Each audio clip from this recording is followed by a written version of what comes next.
are the one who reigns from above. Because of you, the victory's won. You are the one who... Hi everyone, welcome back to my channel. My name is Naya. If it's your first time on this channel, please don't make it your last. Make sure you like, share and subscribe. So today's video, I want to talk about being Christian or like serving God in your 20s, because I feel like for a lot of people, or just from conversations I've had with people always feel like, oh, like I'm in my 20s, I want to have fun and you know all that. Like I'll leave God for like much later, or I'll get serious about God like much later in life. People have just giving being a Christian or like serving God while you're young like a different narrative, if that makes sense, or it just makes it seem not desirable or like a lot of work and you have to just be going to church every day and your life will be so boring. But guys, literally that is not the case. Serving God in your 20s or while you're young, whatever age you are, is like the best thing that you can do. I just feel like once you find, like for me, like for context, I'm 21 and I started like taking my relationship with God more seriously when I was about like 18. And even though like it was hard, it was a constant battle because most people my age are doing other things, or like even me, I was doing other things that I shouldn't have been doing when I was like starting out my relationship with God, right? And this was like my first year of university. I just felt like, you know, it's just a lot of work. I can still like, you know, kind of have one foot in the world and one foot in the world and one foot in the church at the same time, and I'll still be able to make heaven kind of vibe. I'm young, I'm my teenage years. These are years I'm supposed to spend enjoying, spending time with my friends, you know, going clubbing and all that. But you guys, honestly, I just felt like I was wasting my time. Like I just felt like, you know, like I should be doing something that has a greater purpose, a greater meaning. And even like after I would go for parties with my friend or we would drink and all that, it's just like, yo, like what's the point of all this? Like we should be doing something like better with our lives. And that was the realization that we all came to by God's grace, obviously. But for me, like at the point which I realized that, you know, like I actually want to take my relationship with God more seriously, it was when I was so, like I was saying, right, it's like I would go partying and everything with my friends, but I would still say like I was a Christian. I'll still consider myself a Christian because on Sundays I would still be in church. I would say prayers like a couple times a week. I'm thinking like, okay, you know, like you know how they say a prayer a day keeps the devil away. That was what I was literally doing, and I was almost like I would just take these things off. I'm like, okay, like I've done this, like I'm still good to make it to heaven. Okay, like I'm not out there doing crazy things. I still go to church even though I go to parties, you know. People are like, oh, it's all about balance, but honestly, like that should not be the case. There's so many ways God has asked us to live our lives, and sometimes we don't live our lives in that way, but we expect God to still, you know, keep the promises, like keep his own promises when we're not holding up to our own end of the bargain. I feel like this is the time that we need to serve God. Like it's not, honestly, firstly because tomorrow is not promised. Lots of people are like, oh, I'll keep, you know, I'll get serious about my relationship with God next month or next week.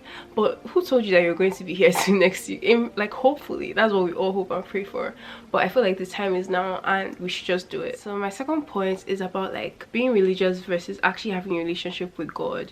I feel for me like this was the most important thing because I grew up in a Catholic home, so like my parents were Catholic and I went to a Catholic school, and the way that is, I feel like I just didn't learn about having a personal relationship with God. Like God wants to be there for the little things, he wants to be there for the big things. He wants to be, he's almost like your friend. I mean, he is literally your friend. And realizing that was just so, like, it was just so mind-blowing to me. I'm just like, yo, that's crazy. And I know if you guys even watched my graduation vlog where like I had a party with my friends and everything, and it's just so amazing because even throughout the time when I was planning that and even just praying about it, I'm like, God, you want me to have a party? And like just how things were going to go, like to the stuff, like maybe stuff that I wanted to do, I'm like, oh God, I don't know if I have enough money for this. So and just seeing him provide through other people was just crazy. I'm like, God, like yo, like you're actually here, like you hear me, like you're literally doing, he's literally doing life with you. And I feel like that's so amazing. And honestly, we shouldn't put God in a box or leave God like for Sundays or when we pray in the morning and pray at night and like call it a day. Like we should actually develop a personal relationship with God, because he wants to speak to you. He wants you to speak to him and trust him in every little detail of your life. And I just feel like I don't speak for everyone that generalize, but I feel like for a lot of people in their 20s, they're just like, oh, like let me just live life, you know, this is my time to enjoy and all that. And being a Christian doesn't limit you from enjoying. Like I don't know like why. I mean, I had that mindset too before I actually became like born again and all that, but then it's just about living a life that glorifies God, living a purposeful life. So I feel like we need to move past just being religious, especially in this day and age. A lot of us are afraid to step into that next phase of our relationship with God. There's more to our purpose or our being here on earth.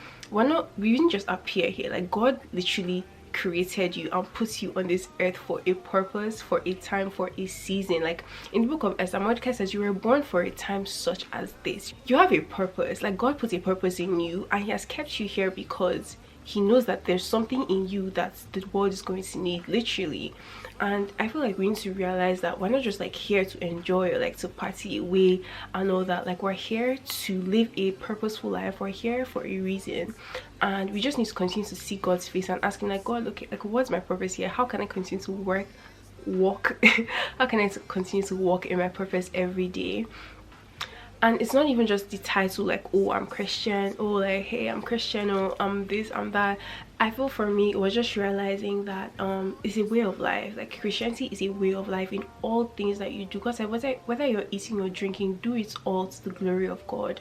So in our dressing, in what we listen to, in what we do, the places that we go, it all has to glorify God. Like the essence of this video is just to say that we need to stop being complacent Christians, or just doing the bare minimum and say like, oh, we're Christian, which is what I used to do, because I felt like, you know, if I just go to church every Sunday, say prayer, like I'm good, you know. But even though like God wants us to do more, God wants to even do more with us. Like if we just give him our time and just, you know, take time out to just like see God's face, like he wants to do more with you. Okay, and a verse that just helped me like put all this into perspective, even like, okay, let me just read the verse to you guys and then like we can like get into it. Okay, so it's 1 Corinthians 9 verses 24 to 27. It says, do you not know that in a race all runners run, but only one gets the prize?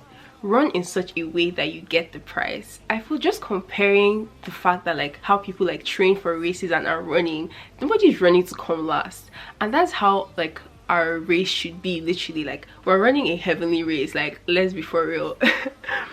Let's be real, like we're running a heavenly race, and we're not like, why, like would you run to come last in a race? No. So that's just the way we should put effort, we should put time and dedication into our journey with God, because we don't want to come last at the end of the day.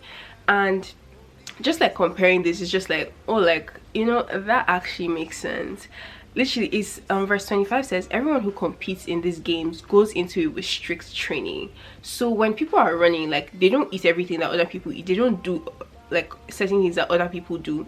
But I feel like when it now comes to like Christianity, people are saying like, oh, like you're not allowed to enjoy yourself, you're not allowed to do this, but it's just self-discipline, because you know that those things aren't going to benefit you, so why do them? So I feel like sometimes you just need to look at things like, instead of just looking at it like, oh, like it's restricting me, it's not letting me like do what I want to do. But when you actually compare it alongside other things, like something like a race, you're like, okay, like it's actually just self-discipline. And honestly, like the Bible, like one thing I even realized is that everything that's in the Bible is actually for our own good. Like I feel like for me it was just extra motivation to know that, yo, like I actually can't just be doing the bare minimum. I have to continue to push myself to do more.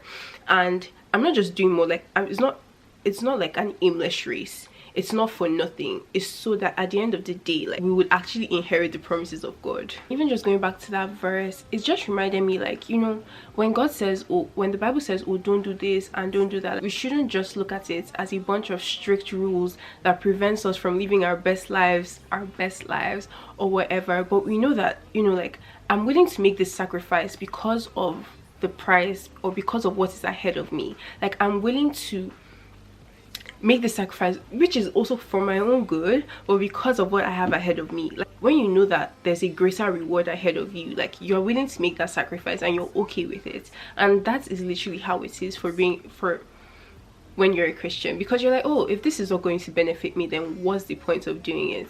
And yeah, and I'm like, yo, once I see, like, I have, the Bible says that we have a glorious future. Like, once I'm just like, me just imagining the glorious future that we have in Christ, I'm just like, yo, please, I don't want to do all these things. Like, I'm actually good, like, I'm okay, because I know the reward that we have in heaven for serving him faithfully here on earth. And I feel like we need to look at the bigger picture. Like, earth and here and now is not all that there is. There's a life that is going to come after this, and we have to be prepared. What we do here is going to determine what our lives are going to look like when we cross over. So don't leave it for tomorrow, don't leave it for next year, don't leave it for, you know, when it's more convenient and comfortable for you. The time is literally now. And I also want to encourage you with this verse. Jeremiah 29:13-14 says, when you come looking for me, you will find me. Yes, when you get serious about finding me and want me more than anything else, I will make sure you won't be disappointed. So guys, I'm telling you, if you want God, if you want to develop a relationship with God, if you want to hear him, speak to him, anything, if you deeply desire a relationship with God, I'm telling you, like, once you go looking for him, once you seek him with all your heart, you will find him. Developing a relationship with God is the best thing that you can do for yourself in your 20s, however old you are, because I've seen that I can't even do life without, like, now that I'm like, how was I navigating this life without, like, the Holy Spirit, without Jesus being like my anchor and the root of everything? Like, I honestly don't know, and that explains why my life was crazy or the way it was. But honestly, like, doing life with Jesus, it gives you a sense of direction, it gives you purpose. Like, when I'm down, when I'm sad, like, I don't stay in that state for too long, because I can always turn back to God and ask him for clarity. Like, God, like, what are you saying to me in this season? Like, why is this happening? And there's just so much comfort that comes from that, as opposed to what I would do before, maybe like go partying or like drink or whatever, right? So it's just, God is he's so consistent. He wants to be there for you. He wants a relationship with you. And I'm telling you, like, I just want to challenge you, like, move past just doing the bare minimum and just keep growing and keep asking God for more. Yeah, I really hope you guys enjoyed this video. Please leave your comments. I want to see what you think. Do you think serving God in your 20s is good? I mean, it is good, but I just want to hear you guys' opinions and views on this topic as well. Thank you guys so much for watching, and I'll see you in my next video. Bye.